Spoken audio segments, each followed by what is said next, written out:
ladies and gents, just had this buckle. It's 13 inches down, really deep. An iffy signal and a very faint sort of hit on the non-ferrous line. Can't remember the number now, to be fair.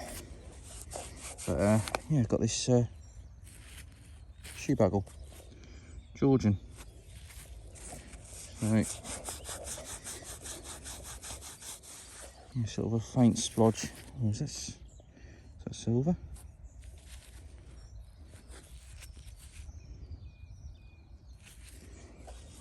Looks silver to me.